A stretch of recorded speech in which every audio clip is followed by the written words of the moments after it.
Hi friends, അസാക്സ് വേൾഡിൻ്റെ പുതിയൊരു വീഡിയോയിലേക്ക് എല്ലാവർക്കും സ്വാഗതം. ആദ്യം തന്നെ എൻ്റെ എല്ലാ പ്രിയപ്പെട്ട കൂട്ടുകാർക്കും ഓണാശംസകൾ. ഇന്ന് അത്തം തുടങ്ങി, 10ാം ദിവസം തിരുവോണമാണ്. എല്ലാ വീടുകളിലും അത്തപ്പൂക്കളൊക്കെ ഒരുക്കാൻ തുടങ്ങി കാണും അല്ലേ? ഞങ്ങളും എല്ലാ വർഷവും അത്തപ്പൂ ഇടുന്നതാണ് കേട്ടോ. 10 ദിവസം അത്തപ്പൂ ഇടും. ഓണത്തിൻ്റെ അന്ന്, ഉത്രാടത്തിൻ്റെ അന്ന് രാത്രിയിൽ വലിയ അത്തപ്പൂക്കളമൊക്കെ ഒരുക്കാറുണ്ട്. പക്ഷെ ഇത്തവണ ഞങ്ങൾ ഓണം അത്ര വിപുലമായിട്ട് ആഘോഷിക്കുന്നില്ല. പിന്നെ ഓണത്തിന് സാധാരണ ഒരു ദിവസം ചെയ്യുന്ന പോലെയൊക്കെ ചെയ്യുന്നുണ്ട്, അത്രേ ഉള്ളൂ. അപ്പോൾ ഞാൻ പറയാമെന്നതൊന്നുമല്ല, നമ്മൾ ഇന്ന് 11ാമത്തെ ദിവസമാണ് നമ്മുടെ ഓണവിഭവങ്ങൾ ഉണ്ടാക്കാൻ തുടങ്ങിയിട്ട്.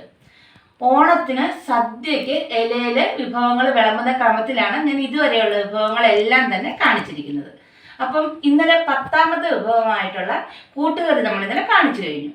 ഇനിയിപ്പോൾ ചോറ് വിളമ്പിയതിന് ശേഷം ചോറ് വിളമ്പുന്ന കറികളാണ് കേട്ടോ കാണിക്കുന്നത്. ഇവിടെ ഞങ്ങൾ ആലപ്പുഴക്കാർ ചോറ് വിളമ്പിയതിന് ശേഷം അതിൽ ഒരു തവി പരിപ്പൊഴിക്കും. അത് നല്ല ചെറുപരിപ്പ് കൊണ്ട് ഉണ്ടാക്കിയെടുത്ത നല്ല പരിപ്പ്. ആ പരിപ്പ് ഒഴിച്ചതിന് ശേഷം അതിനകത്തൊരു സ്വല്പം നെയ്യും കൂടി ഒഴിക്കും. എന്നിട്ട് ഇല വെച്ചിരിക്കുന്ന പപ്പടം എടുത്ത് അതിനകത്ത് വെച്ചൊന്ന് പൊട്ടിച്ച് ഒന്ന് കുഴച്ച് ഒരു ഉരുള ചോറിനും. ആ ഉരുളയ്ക്ക് എന്തൊരു ടേസ്റ്റാണെന്നറിയാവോ? സത്യം പറഞ്ഞാൽ ഏത് സദ്യ ഉണ്ടായാലും ഓണസദ്യക്ക് ഉണ്ണുന്ന ആ ഒരു ടേസ്റ്റ് നമുക്ക് കിട്ടത്തേ ഇല്ല കേട്ടോ. അപ്പം ഞങ്ങളുടെ ഇവിടെ അങ്ങനെയാണ്. പക്ഷെ ഞാൻ ഈ കല്യാണ സദ്യക്കൊക്കെ പോയിട്ടുള്ള, അപ്പോൾ തിരുവനന്തപുരം ആ ഭാഗത്തോടൊക്കെ പോയിട്ടുള്ളപ്പോഴൊക്കെ പരിപ്പെന്നും പറഞ്ഞ് ഇലയുടെ തുമ്പത്ത് ഒരു സ്പൂൺ ഇങ്ങനെ കട്ടിയായിട്ട് കൊണ്ട് വിളമ്പുന്നതാണ് ഞാൻ കണ്ടിരിക്കുന്നത്. പക്ഷെ ഞങ്ങൾ ഇവിടെ അങ്ങനെയല്ല ഉണ്ടാക്കുന്നത്. അപ്പം ഞങ്ങളുടെ പരിപ്പ് കൂട്ടിയുള്ള ആ സദ്യയുടെ ആദ്യത്തെ ഊണ് നിങ്ങൾക്കൊന്ന് കാണണ്ടേ? അപ്പോൾ അതിന് നമ്മൾ എന്ത് ചെയ്യണം? പരിപ്പ് കറി ഉണ്ടാക്കണം അല്ലേ? അപ്പോൾ പരിപ്പ് കറി ഉണ്ടാക്കാം നമുക്ക്. അപ്പോൾ നമുക്ക് പരിപ്പ് കറി ഉണ്ടാക്കുന്നതിലോട്ട് പോകാം. പരിപ്പ് കറി വെക്കാൻ വേണ്ടിയിട്ടേ ഞാൻ പറഞ്ഞില്ലേ ചെറുപരിപ്പാണ് വേണ്ടതെന്ന്. കുറച്ച് പരിപ്പ് ഇട്ടിട്ടുള്ളത്, ചെറിയ പരിപ്പ്. ഇതുകൊണ്ടാണ് നമ്മൾ പരിപ്പ് കറി വെക്കുന്നത്. ഇത് കണ്ടോ, ഇതാണ് സംഗതി. അപ്പോൾ ഇതൊന്ന് കഴുകി നമുക്കൊന്ന് കുക്കറിനകത്തിട്ട് വേവിച്ചെടുക്കാവേ. ഇതിനകത്തേക്ക് ഒരു 1/4 സ്പൂൺ മഞ്ഞൾപ്പൊടി ഇടുവാണേ. അതുപോലെ ഒരു സ്വല്പം വെളിച്ചെണ്ണയും കൂടെ ഒഴിക്കുക. ഇപ്പം ഇതൊന്ന് അടച്ചു വെച്ച് ഒന്ന് വേവിച്ചെടുക്കാവേ. ഒരു 2 കൂവ് കൂടിയാൽ മതി. അന്നേരത്തേക്കും 2 വിസിൽ വരുമ്പോഴത്തേക്കും ഇത് വെന്ത് കിട്ടുവേ. പരിപ്പ് നന്നായിട്ട് വെന്ത് വന്നിട്ടുണ്ട്. ചെറുപരിപ്പ് നമ്മൾ വേവിച്ച് വെച്ചിട്ടുണ്ട് കേട്ടോ. അപ്പം പരിപ്പിന് ചേർക്കാനുള്ള അരപ്പിന് വേണ്ടിയിട്ട് ഞാൻ ഒരു ചെറിയ മുറി തേങ്ങയുടെ പകുതി എടുത്തിട്ടുള്ളൂ. കുറച്ച് തേങ്ങ മതി. അതിനുള്ള തേങ്ങ എടുത്തത് ചിരവി വെച്ചിട്ടുണ്ട്. അപ്പോൾ ഇനി അതിനകത്തേക്ക് നമുക്ക് ഒരു 1/4 സ്പൂൺ ജീരകം ചേർക്കാവേ. 1/4 സ്പൂൺ എന്ന് പറഞ്ഞൊരു ചെറിയ സ്പൂണിനാണ് കേട്ടോ, അല്ലാതെ ടീസ്പൂണിനല്ലേ. അതുപോലെ ഒരു 2-3-4-5 വെളുത്തുള്ളി കൂടെ ചേർക്കണേ. നമ്മൾ പരിപ്പ് കറി വെക്കുമ്പം ആകപ്പാടെ ചേർക്കുന്ന വളരെ കുറച്ച് സാധനങ്ങളേ ഉള്ളൂ. വെളുത്തുള്ളിയും ചേർത്തിട്ടുണ്ട്. അപ്പോൾ ഇനി 3-4 പച്ചമുളക് കൂടെ വേണേ, 3 പച്ചമുളക് കൂടി ഇട്ടിട്ടുണ്ട്. ഇനി നമുക്കിതൊന്ന് സ്വല്പം മഞ്ഞൾപ്പൊടിയും കൂടെ ചേർത്ത് നല്ല വെണ്ണ പോലെ ഒന്ന് അരച്ചെടുക്കണേ. അപ്പോൾ നമുക്കൊന്ന് അരച്ചെടുക്കാം. നമ്മുടെ ചെറുപരിപ്പ് നന്നായിട്ട് വെന്ത് വന്നിട്ടുണ്ട്. ഞാൻ ഒരു കാര്യം പറയാൻ മറന്നുപോയായിരുന്നു കേട്ടോ.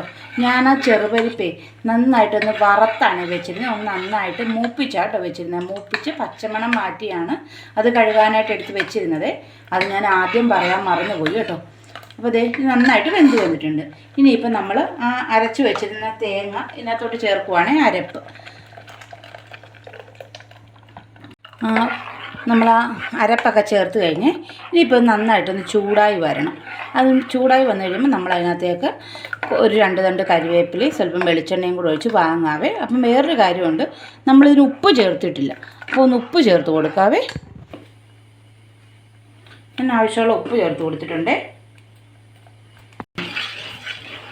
ഇപ്പോൾ നന്നായിട്ട് ഒന്ന് ഇളക്കി കൊടുക്കുക. നന്നായിട്ട് ചൂടാവട്ടെ. അരപ്പ് ചേർത്ത് കഴിഞ്ഞാൽ പിന്നെ തിളയ്ക്കേണ്ട കാര്യമില്ല കേട്ടോ. ഇതൊക്കെ അരപ്പ് ചേർത്ത് കഴിയുമ്പോൾ ഒന്ന് ചൂടാക്കി എടുത്താൽ മതി.